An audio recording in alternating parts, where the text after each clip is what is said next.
Oke, siap. Ya, paling kan itu kan kalau tugasnya kan deskripsiin jalur metabolisme yang berhasil gliserol, berarti kan kita deskripsiin aja Pak, bisa pakai bagan apa deskriptif, terus identifikasi gen ini berarti nanti di situ ada gen apa aja di setiap tahapan reaksinya, terus asam amino dan nukleotidanya dipilih salah satu atau dua kemarin ya bilang. Ini nyarinya dari yang kek ini ya.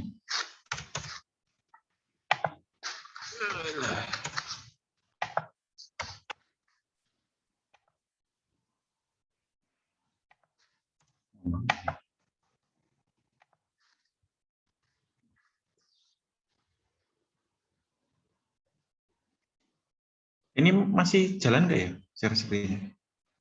Masih, Mas. Jalan. Kek, paling lah teman-teman semua udah bisa lah. Nah, di kek ini berarti kan pilih yang pathway. Amin. Terus organismenya diganti. Yang ini, organismenya kan si Chrysostera gigas. Copy wae. Organisme. Tulis di sini. Nah, kan keluar. Berarti select. Keluar. Hah? Belum keluar. Mana? Tulis di mana? Oh. Ya, Mas, sudah. Udah kan organisme ditulis kan ketemu.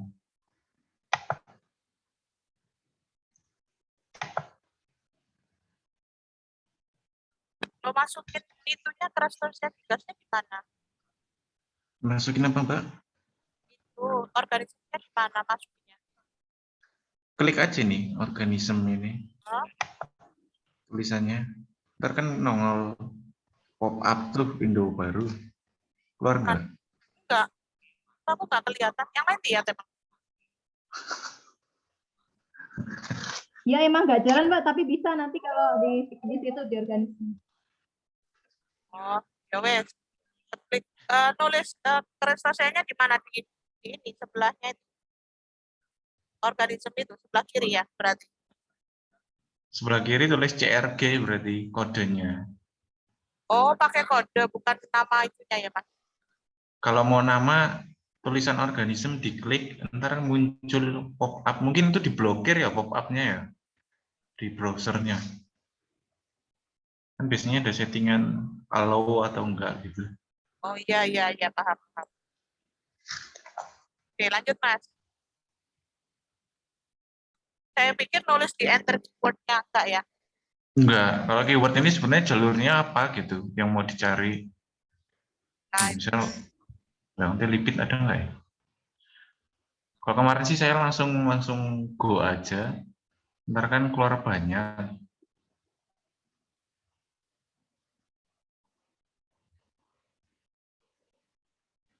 Sebenarnya sih enaknya langsung di searching.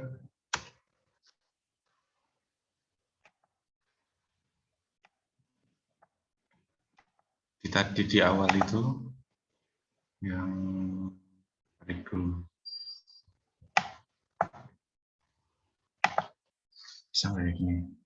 Nah ini kan udah langsung keluar hasil gliserol.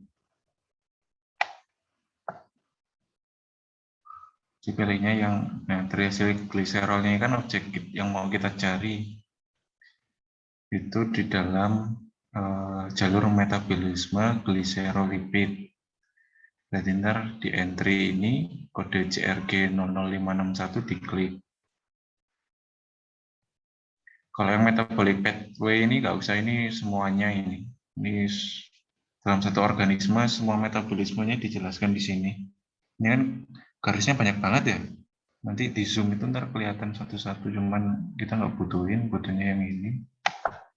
Klik. Nah, ntar udah keluar. Nah ini di dalam jalur metabolisme gliserolipid ini spesiesnya udah ada nih, Crassostrea gigas, C gigas. Terus ini jenisnya pathway yang kita buka, ini ada kodenya di sini. Nah, kelasnya dia ini lipid metabolisme. Nah, sebenarnya di sini udah bisa dilihat gennya apa aja yang terlibat di dalam metabolisme ini, gliserolipidnya di sini. Cuman kan kita cuma mau cari yang berhasil gliserol, berarti dibuka aja di sini ke bawah. Nanti ada modul. Jadi modul ini bagian-bagian dari jalur metabolisme yang banyak ini. Itu dibagi dua, ada yang triasil gliserol sama asil gliserol degradation. Nah, nanti ntar ini diklik aja. Yang ini CRG M0089. Atau yang ini juga bisa sih. Pathway. Cuman nanti ini cuman mau lihat jalurnya aja. Kalau yang ini kan pathway ya. Jadi kita ngelihat di sini, tapi kalau yang ini modulnya yang ini udah ada urutannya. Cuman kita tetap ngecek pathway-nya juga. Nah di sini kan teman-teman juga udah sampai sini lah gitu. Jadi biosintesis si triasil gliserol dari gliserol 3-fosfat. Terus ini ada gennya, ini gennya gitu. Nah, ini. Nah, ini juga bisa lihat dari yang modul. Misalkan yang di sini kita klik CRGM 0089. Nah, ini kan udah keluar gitu. Ini biosintesis triasil gliserol. Ini namanya. Terus ini modul dari jalur metabolisme, organismenya udah ada. Nah, terus di sini udah ada rangkumannya sih sebenarnya. Yang ini prosesnya dari SN gliserol 3-fosfat.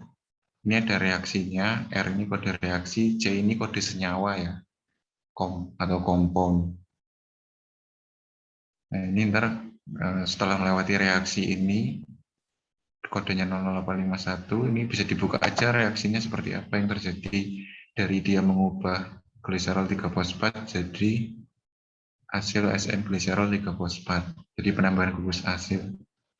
Nah, di sini ada modulnya lagi reaction, berarti mengubah yang senyawa tadi jadi senyawa berikutnya gitu, jadi ini yang ini. Nah, ini ada reaksinya, cuman nggak tahu ntar kalau misalnya teman-teman mau ditulis semua sampai ada reaksinya, mungkin akan lebih bagus. Nah, ini yang reaksinya. Nah, jadi prosesnya kan ada 4 reaksi ya, 1, 2, 3, 4. Senyawanya dari yang ini, jadi ini, fosfat 3T, terus diasil SN gliserol, baru ntar jadi triasil gliserol. Nah, di sebelahnya udah ada gen, kan ada 4 reaksi ya, 1, 2, 3, 4. Berarti ini kan ada 4 baris juga yang kotak-kotak hijau sama putih. Ini 1, ini 2, ini 3, ini 4 baris. Berarti ini udah, kita sebenarnya udah bisa lihat di sini gen-gen yang terlibat di dalam reaksinya. Cuma kalau ini kan ada yang hijau, ada yang putih. Misalkan kita ganti spesies, ntar hijau putihnya ini beda-beda juga. Nah, kita kan, Artinya apa itu Mas hijau sama nah kalau yang hijau ini berarti di database cake-nya itu sudah ada gen orang yang sudah meneliti gen si C gigas ini untuk mengkode istilahnya reaksi ini, mengkode enzim untuk terlibat dalam reaksi dari gliserol 3-fosfat jadi asil gliserol 3-fosfat. Kalau yang putih berarti belum ada tuh di database, ini kan database, berarti ini masih dari spesies lain. Nah, kode spesiesnya ini GAT.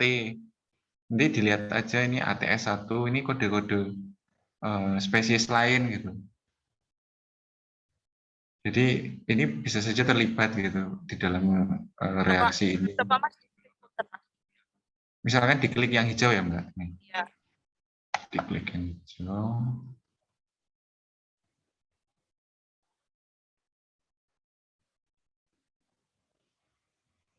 Nah, ini kan udah ada kelihatannya entry. Di entry ini kan ada kode GDS, berarti kan coding sequence kan. Berarti ini kan nama gennya yang gliserol 3 fosfat acetyl transferase 1 mitochondrial isoform X2. Ini misalkan kita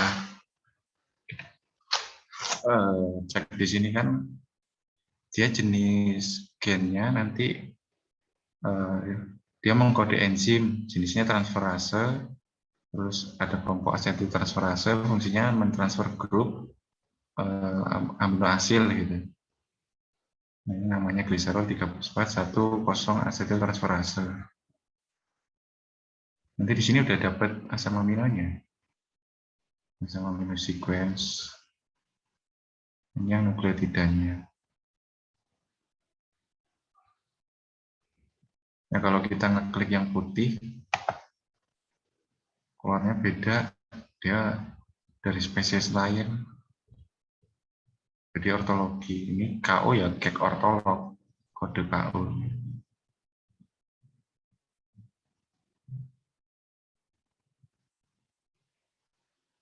Nah, ini gen-gennya nanti sebenarnya ini spesiesnya beda-beda di sini. Nah, juga referensinya kan step glycerolipid pathway identification of glycerol 3 fosfat transferase dalam Saccharomyces cerevisiae. Jadi beda. Jadi cuma beda ininya aja, Pak. Sumbernya. Nama gennya sama, ininya beda. Fungsinya sama gitu. Ya, sama. Tapi gen itu berperan di dalam sintesisnya, Mas. Iya.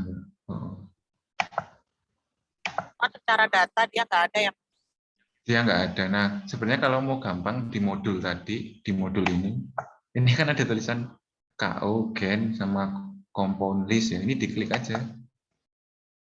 Nanti dia udah keluar jadi yang ortolognya itu apa aja, ini KO list. Terus ini yang gennya yang di database ini sudah ada sesuai spesiesnya ini. Terus ini senyawanya di dalam proses sintesis triacylglycerol. Hah? Mas ini nggak jalan, nggak Mas. jalan, Lagi mulai dari klik KO cheat component, Mas. Belum keluar. Belum, Bentar.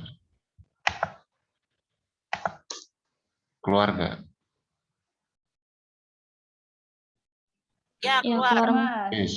Nah, tak ulangi ya. Nah, ini diklik kan terkeluar KO berarti yang ortolognya ini udah keluar semua.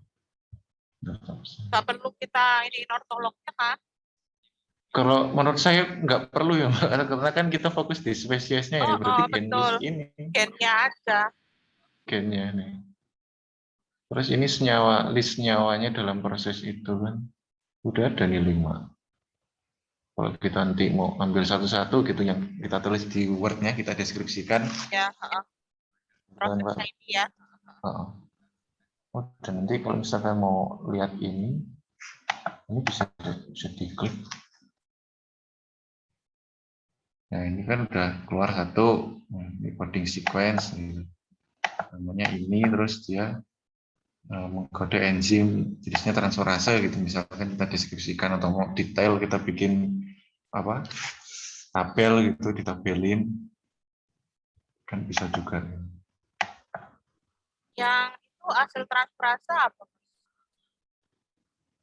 Ini kayaknya penggolongan enzim deh, Mbak. Misalkan enzim jenisnya yang transferase, terus dia yang mentransfer yang asil atau gugus asil ini apa secara kimia? Saya kurang menguasai. Kayaknya enzimnya yang khusus itu kayaknya satu asil gliserol 3 fosfat asil transferase itu kayaknya. Kalau ini kan maksudnya kayak di apa Mas? Hierarki genus gitu-gitu loh. Ya, kayak gitu, Mbak. Soalnya kan Kayaknya. sama lihat yang di sini kan ini kan gliserol 3 fosfat, di sini kan asil SN gliserol, berarti kan Ya, betul. gennya mengkode asil tadi kan. Hasil transferase ini. Iya, ini kan asil. Paling begitu Mbak. Ntar tinggal di yang ketiga, setelah kita bisa deskripsi ini satu-satu, mungkin milih salah satu gitu misalnya ya, yang mana gitu. Nah cuman biasanya di klik itu ada yang isinya 3 gitu. Ini kan fosfolipid fosfat, yang ini udah ya kalau melihat di sini sih udah urut sih. Ada yang 2, ada yang 3 gitu. Jadi udah ada semua. Apanya yang buat 3? Misalkan ini loh Mbak, fosfolipid fosfatase 3 ada 2 gitu. Kan sama ya namanya. Tapi dia nulis gennya di sini keluarnya Kayaknya beda ada deh 2. Mas. Tapi Beda kayaknya Mbak. beda kayaknya. Tapi ininya beda sama aminonya. Tapi Ya, namanya di dalam ini sama gitu. Mengkode fosfolipid fosfatase 3 tapi oh punya iya tapi asam kan amino. sama aminnya beda, terus sekuennya juga beda. Ya, Nah, berarti ini contohnya. berarti ditulis semua no Mas. Iya, Mbak, kalau menurut saya iya, gen yang listnya ya, gen listnya Oh, oh, harusnya mah tulis semua ini kan ada nanti beda lagi kan ini hidrolase gitu. ya Acting betul. on Oh, ester oh, bond. ya. Sepertinya gitu, Mbak. Itu cuma di apa namanya di cut aja, cut copy atau harus dideskripsikan lagi tuh? Kan udah jelas ya di situ ya. Kayaknya kemarin kan kata Pak Vidi masih mentoleransi kalau kita screenshot gitu kan, screenshot Screenshot, atau boleh screenshot nggak Oh, boleh. maksudnya apa-apa lah. ini screenshot aja nggak usah dideskripsikan lagi gitu ya? Mana? Boleh. Kalau Boleh Pak kayaknya Vidi kan boleh. boleh kemarin bilangnya Pak Boleh. Vidi boleh screenshot, boleh. Mm-mm. Jadi kita langsung Nggak ambil harus taruh nggak gitu. harus nggak harus nulis juga nggak apa-apa. Nulis Nggak ya apa-apa. monggo aja. Nggak usah Mbak nambahin pikiran. Pak Nono ini loh nambahin pikiran akeh tenan. Pak Nono Mas cuma Armanda dikit loh itu, gimana padahal. nih Mas Armanda? Banyak itu Mas, 2 Rahayu. jurnal. Mas Belum lagi Armanda hari itu aja Senin. ngopi yang Pak Nono ngerjain. Males. Hari Senin belum lagi buat UAS. Nggak Piye tahu itu toh? Pak Nono orang dari 2 minggu saya tanyain, seminggu tak tanya 2 kali loh, 2 kali 3 kali jawabannya nanti. Bapaknya sibuk sih, aku tahu bapaknya sibuk gitu kayaknya. Emang kalau tek biomol tuh Bikin senep. bukan cek normal. Biologi sel. Mas, yang sudah biologi sel Pak Nono mana? Coba Mas. Aduh, Belum saya belum dia baca. Kata Mas Armanda sedikit. Aduh. Sekarang beralih ke ini Mas, beralih ke DNA. kok DNA yang rekombinan. vaksin itu mas. Nah, yang vaksin malah DNA rekombinan. saya tuh nggak ikut kuliahnya yang Tehmia itu ya, nggak ngeliatin nih. Lah kan Baru download hadir video. Mas. Hadir Mas. Iya hadir tapi nggak tak dengerin. Hatinya nggak hadir hatinya. Makanya aku nanya Haura Haut itu nggak apa? Ini nggak. Gini, Itu- kalau aku baca sih, kalau aku kata tehnya, seperti yang aku sampaikan sama Mbak itu, sama Mbak Fitri. Jadi, Mbak, yang belum paham itu DNA-nya itu tuh dia pengaruhnya di mana gitu? Apakah untuk uji DNA-se atau untuk apa namanya ya? Sebagai apa ya? sih. Biomarker atau gimana gitu? kasih DNA itu kan sebenarnya ini apa sebenarnya? Ya sudah Enzim ya? Iya dia udah bebas DNA gitu loh. DNA itu bebas DNA. Jadi tugasnya itu adalah ini aku nangkepnya gitu ya. Jadi tugasnya itu adalah kita itu diminta untuk bikin langkah-langkah untuk membuat protein tag mulai dari konstruksi gennya sampai karakterisasi dari protein target tadi. Karakterisasinya bagaimana?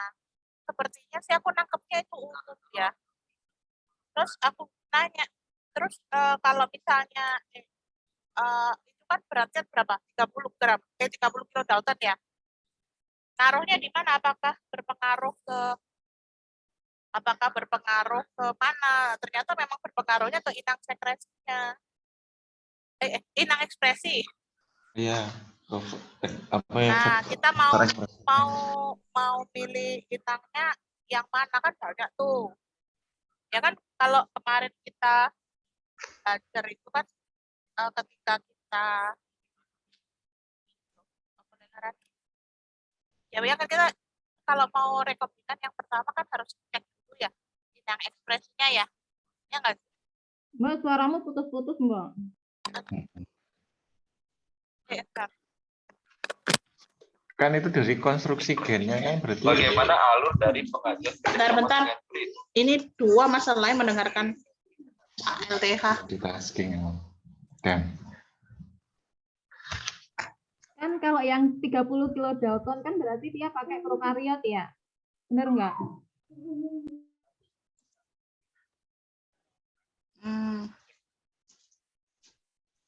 kok kayaknya itu kebesaran ya kalau buat plasmid ya.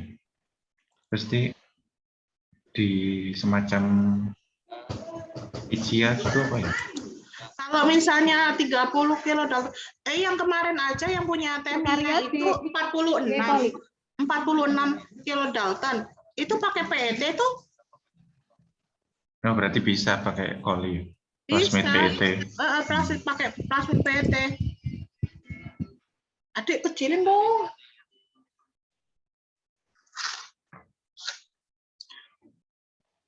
Itu kan Mbak ada kelebihan kekurangan ya pakai PET, pakai E. coli. Nah, maksud aku tuh untuk yang DNA-nya itu dia nyantolnya kemana gitu.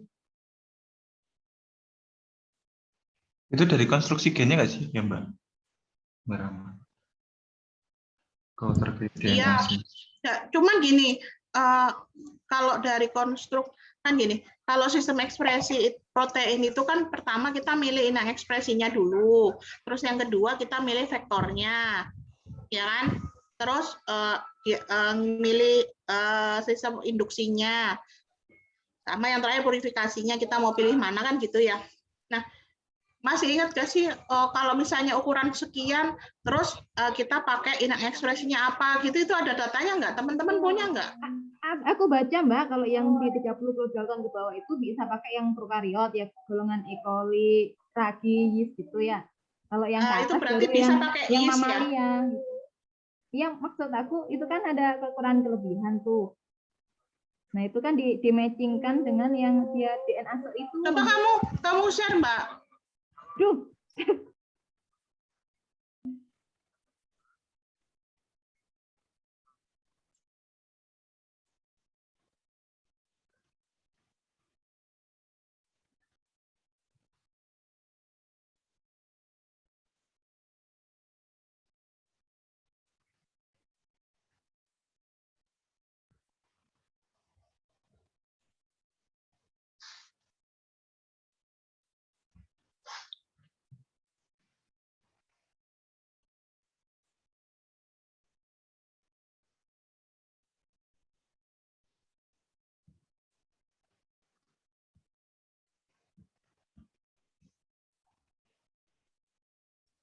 Kemarin punya siapa? Temiya itu kan 61 kilodalton ya.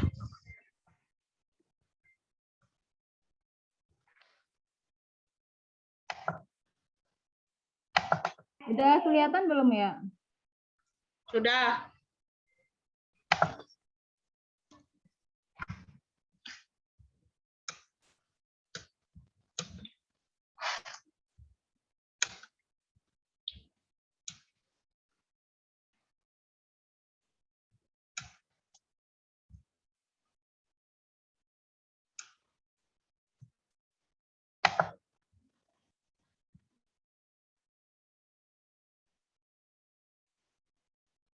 Nih di sini udah ada tuh.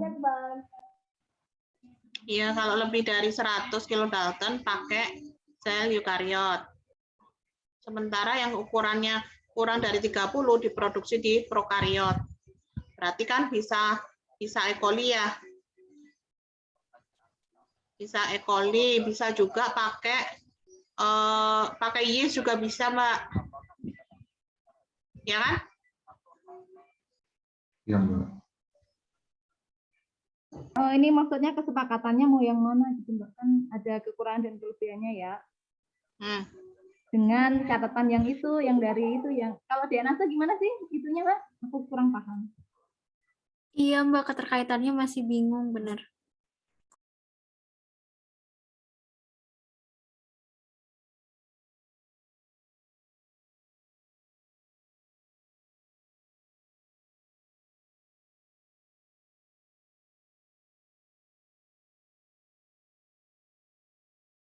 Mbak Rahma? Ya,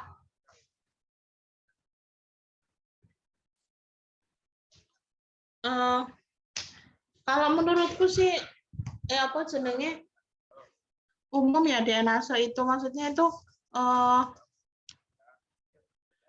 maksudku nggak ngaruh ke sini, artinya lebih ke arah kita milih inangnya itu apa gitu aja, terus prosesnya teknik rekombinannya seperti apa gitu kalau aku mikirnya. Itu kan ada ini Mbak, kan ada yang kalau E. coli kan dia tidak ada post translasi ya, jadi nggak ada modifikasi. Kalau selain E. coli kan ada modifikasi, jadi akibatnya kan proteinnya itu jadi di tubuh itu kan jadi tidak apa namanya, jadi intinya jadi nggak ngelawan tubuh gitu kan. Nah maksud aku itu tuh pengaruh ke situ nggak gitu? Apa DNase-nya? Pemilihannya. Jadi kita pakai E. coli. Kalau E. coli kan jelas dia nggak ada post translasinya. Kalau selain E. coli kan ada. Nah, kita milihnya yang mana nih gitu? Yang umum, kalau aku sih mikir yang umum aja, pakainya memang E. coli aja itu udah cukup. Maksudku bisa gitu loh. Nggak harus kita pakai ini juga bisa sih. Paling pakai Pichia pastoris itu. Pichia itu bukannya mahal ya? Iya, yang kan kita nggak mikir mahal atau enggak. Maksudnya kelebihan dan kekurangan gitu tak?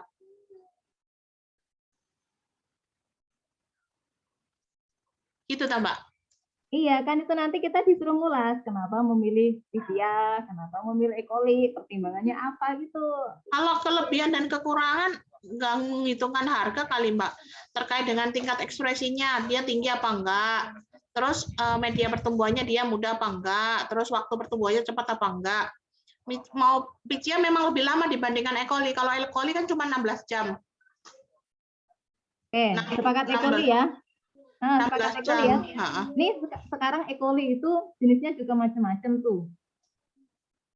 Nah, iya.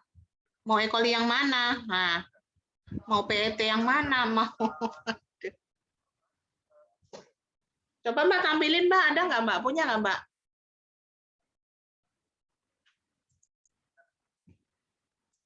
Ada yang dari Tehmia kemarin yang Pak Fidi itu ada jenis-jenisnya.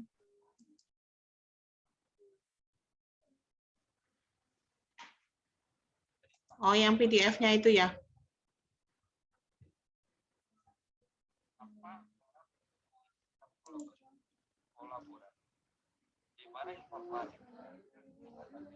Mas Armanda gimana?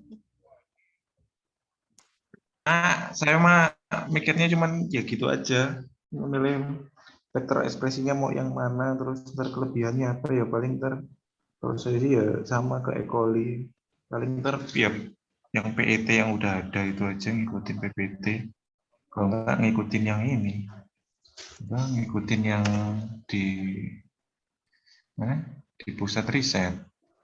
Pusat riset itu pakai apa ya, bentar buka dulu.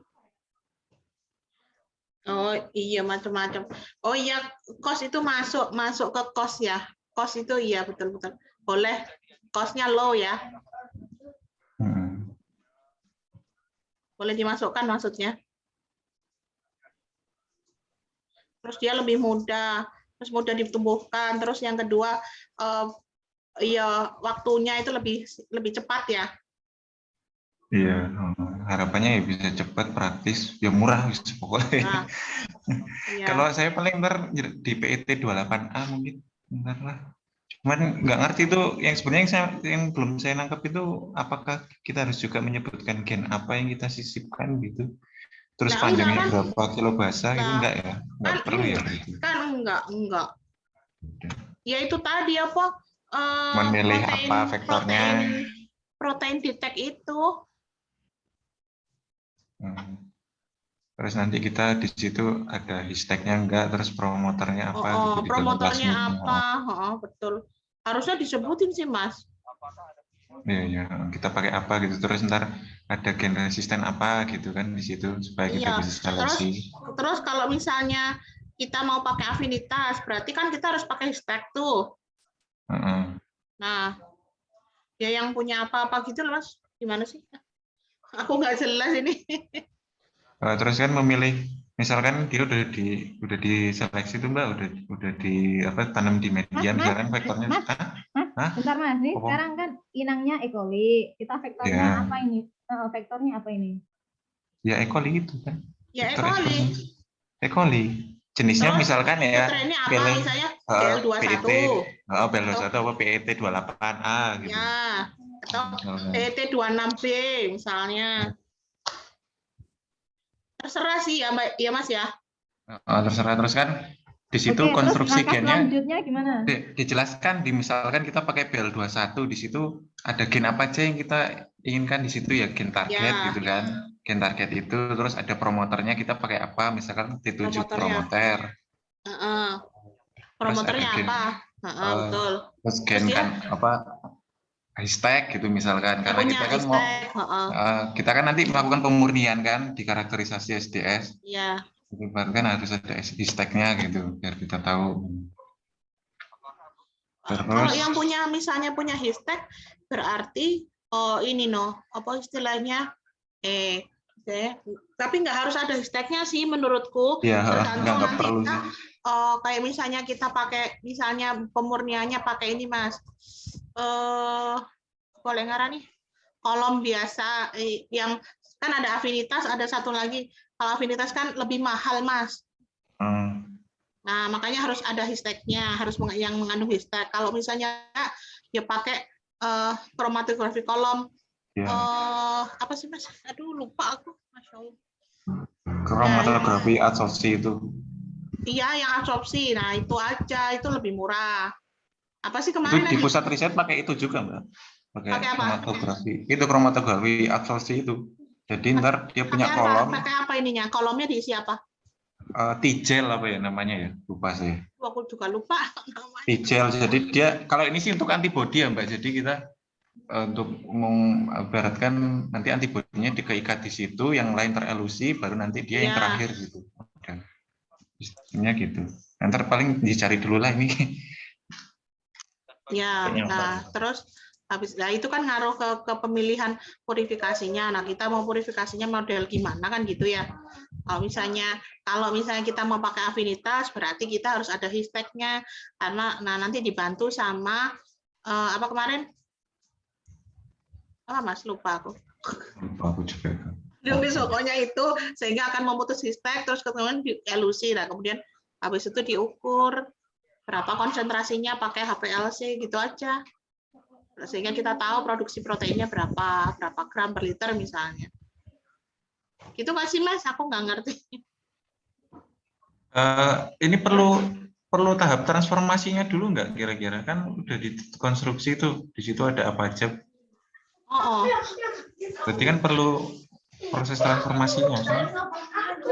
Oh iya, proses transformasi. Caranya bingung. Misalkan pakai elektroporasi wis lah gitu, kejut listrik. Terus kan baru ditanam ke media yang antibiotik gitu kan. Iya, itu dijelasin berarti elektroporasinya. Kayaknya disebutkan aja deh untuk memasukkan si plasmid ke dalam E. coli itu ya caranya gitu. Boleh pakai CaCl2, boleh pakai elektroporasi, tergantung ya. Ya tergantung nggak ada masalah kan Mas? Maksudnya tinggal pertimbangan kita apa gitu lah. Iya. Ini ada berapa orang tuh? Terus kan ditanam di misalkan tadi resisten apa gitu, ampicillin ya berarti kita nanam di media yang ada ampicillinnya. Berarti kalau udah tumbuh berarti udah berhasil kan transformasinya, Ya, ya kan? terus buah itu ya. Berarti dia harus sekarang tugas kita supaya dia mengekspresikan protein diinduksi nggak Mbak pakai IPTG. Misalkan gitu kan perlu diinduksi kan, karena kan itu bukan Ya. gen yang diinginkan E. coli. Ya, berarti Berarti kan diinduksi pakai IPTG. misalkan pilihnya IPTG gitu kan ada dua ya Mbak, IPTG sama apa di PPT-nya? Exgal. Ya Exgal. Nanti paling kita cari tahu IPTG ini apa sih gitu, dijelasin kenapa pakai IPTG misalkan. Kalau udah diekspresi berarti kan yaitu baru ke yang purifikasi, dipanen kan.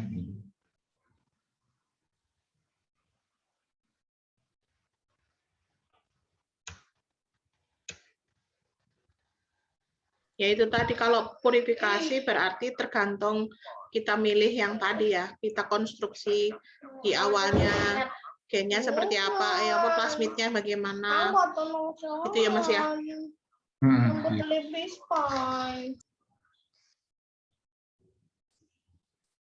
Terus kalau karakterisasinya rasanya ya setelah dimurnikan dilakukan elektroforesis itu sih kayak SDS itu. SDS. Ya, Berarti SDS. kalau untuk pitanya udah murni 30 ya berarti udah dapat kan. Berarti sudah memang diproduksi si apa protein yang kita inginkan, gennya sudah jalan gitulah di vektor ekspresinya. Begitu nggak ya? Iya, iya aku mikirnya gitu, umum banget.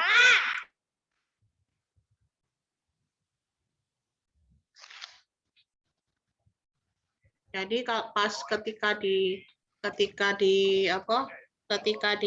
SDS harus muncul pita di 30 kilodalton. Kalau misalnya dia udah ada berarti udah berhasil tuh, ya. Iya.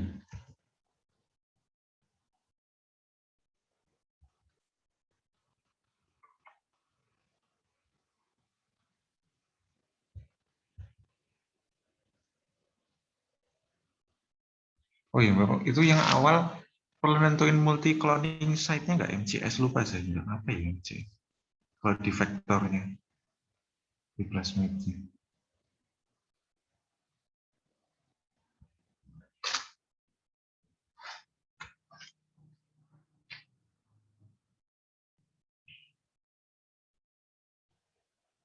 Kan ada yang apa ECO1 terus BAM X1 kemarin kayaknya dijelasin ya sama Tehlia. Perlu milih itunya juga kan ya?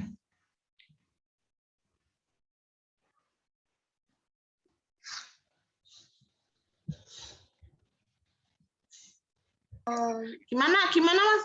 Nggak paham.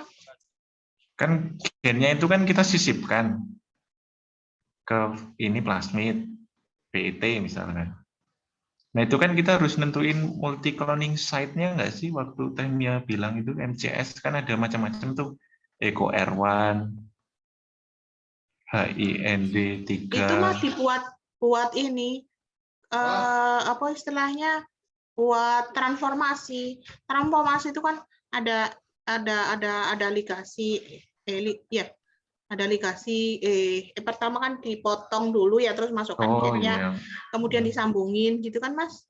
Yang cut and paste ini Iya, ya, plasmid betul. itu ya. Yang itu ya, oh iya. Iya betul.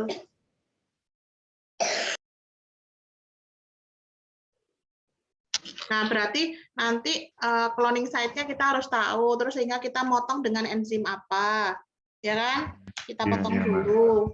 Habis itu kemudian kita ligasi. Nah, terus kita transformasikan kan ke plasmidnya. Ya, habis itu diperbanyak. Terus kemudian kita udah, gitu kan? Iya, gitu Mbak. Kalau udah diperbanyak kan berarti udah tumbuh nanti. Tinggal dicek aja nanti. Oh udah iya keluar ya. belum. Dicek, ya betul. Yang Di sequence sih. Ya perlu sampai gitu juga nggak sih? Kalau sequence kayaknya enggak.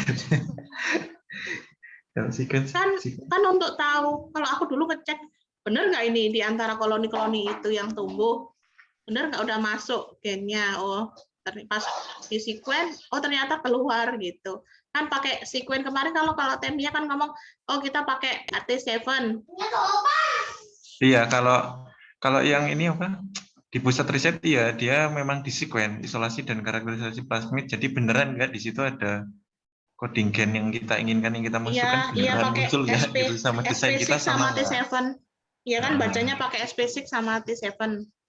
Promoter Ya T7 T7. Ya SP6 sama T7. Nah, habis itu nanti dilihat masuk nggak gen kita, kan kita udah desain apa konstruk gennya tadi loh Mas. di awal ada yang Ya. berubah nggak atau sama Bener gitu. nggak?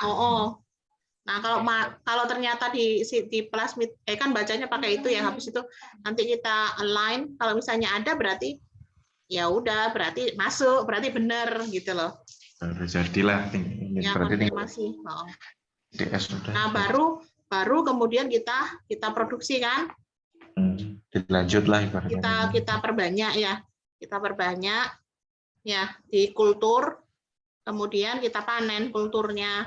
Nah, kulturnya kita panen, kemudian ya kan dibuang debrisnya, supernatanya kita ambil, kita purifikasi. Nah, purifikasi pakai kolom tadi. Nah, mau pakai apa sih? Aku lupa aku, Masya Allah. Benar. Coba nonton videonya Temia dulu. Iya, Ada. Oh iya, DEAE Mas Sepadek. Apa Mbak? Iya, pakai iya kan, kalau itu bisa pakai DEAE Sepadek Mas. Atau pakai itu apa? Kalau yang afinitas pakai NINTA kemarin ya, atau pakai NIIDA, pokoknya yang mengandung NI ya Mas. Lupa saya Mbak. Benar, coba aja. Itu sih Kalau seingatku kemarin. Kalau pusat riset itu pakainya apa nama ininya? Nama alatnya. Itu sih. Gitu. Cuman konstruksinya kita nggak tahu kan Mas ya? Enggak, kayaknya enggak, itu enggak Kita ada. ngarang aja kan? Jadi secara urut ya, kalau kita udah punya gennya, gen yang kita inginkan, kita mau pakai vektor mana, pertimbangannya apa-apa aja, kita biar kita terbiasa gitu kayaknya sih Mbak. Arahnya ke sana. Kenapa milih ini, terus tahapannya kita udah tahu lah sampai hasilnya gitu. Gitu aja ya. Nggak usah bikin kompeten gitu, nggak usah ya. Soal yang kompeten gitu kayaknya enggak. Nggak usah ya Mas. Enggak, saya mungkin enggak. Terus pokoknya kita beli aja plastiknya udah jadi ini. Berarti kan ya wis tinggal kita gimana caranya kita milih vektornya, kan jalan apa enggak di vektornya, Ya, terus betul. Evaluasi. Kayaknya banyak banget kalau yang dari situ. Padahal bikin apa kompetensel aja, aduh ampun.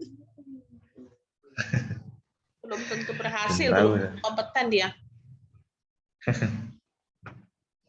Pokoknya ditambah, kalau ngerjain transformasi itu bikin sampai nangis-nangis. Udah pernah kan Mas? Belum, saya cuman teman-teman saya aja, saya cuma memantau. Oh. Soalnya orang lapang saya Mbak. Baru ini di. Ya. Iya, pernah waktu itu sama itu sih tanaman sawit. Itu kayaknya ribet lagi Mbak, tanaman. Oh, tanaman, makanya transformasinya sama kloroplas.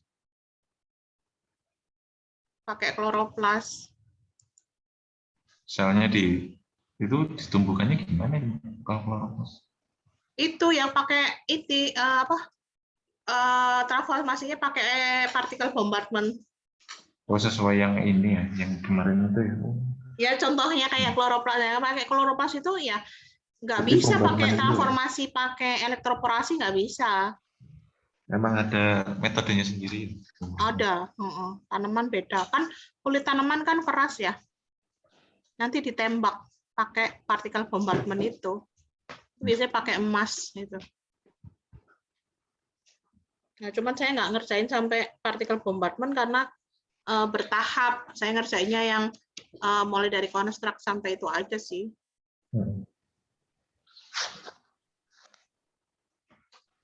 Wis paling lah. Wes itu ya. Sip. Ayo teman-teman tambahin. Kira-kira teman-teman yang lain gimana? Apa cukup? Mbak Pit, gimana Mbak Pit? Turu, Mbak. Mbak Pit turu.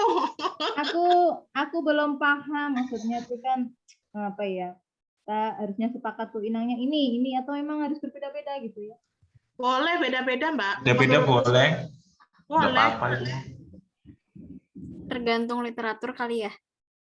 Iya, Ya. pada literatur terus ya pertimbangan kita aja lah gitu. Yang penting Ya, kayaknya Pak Vicky pengen tahu kita aja kalau pakai itu apa, maksudnya gimana gitu. Tapi Ini jujur, aja kita sepakat misalnya. aktif apa yang DNA tuh kayak masih bingung gitu loh, nanti nyambunginnya gimana belum paham. Kita sepakat aja menurutku kita mau pakai yeast apa mau pakai E. coli. E. coli aja Mbak. Iya, E. coli itu lebih mudah. Ya nanti kita akan kenapa kita pilih ini alasannya ini gituin maksudnya. Iya. Udah ngerjain belum? Nyontek. Belum Mbak. Aku baru ngerjain ini, baru mau mencari malah. Tapi kalau yang kayak itu kemarin udah sih. Ya semoga aja bener gitu. Oke. Ya udah. Terus kalau tugasnya Pak Nono? Belum sama sekali Mbak, ini dulu aja Belum lah. sama sekali, belum baca, belum. Iya. Pak Nono malah cuman waktunya sebentar loh. Besok udah dikumpulin loh. Besok bukannya tanggal 25 ya Mbak? 25 itu Sabtu. Tanggal 25 nggak sih Mas deadline-nya? Ya, 25. 25. Sekarang kan 23 kan? Sekarang masih 23. Ya kan 2 hari lagi. Iya 2 hari lagi. Masih ada waktu maksudnya Mbak. Aku tuh kayak baru kan ngerjain tek biomol biar sekalian gitu niatnya. Nggak tahu deh nanti. Mungkin sambil nyicil juga mungkin. Pak Nono.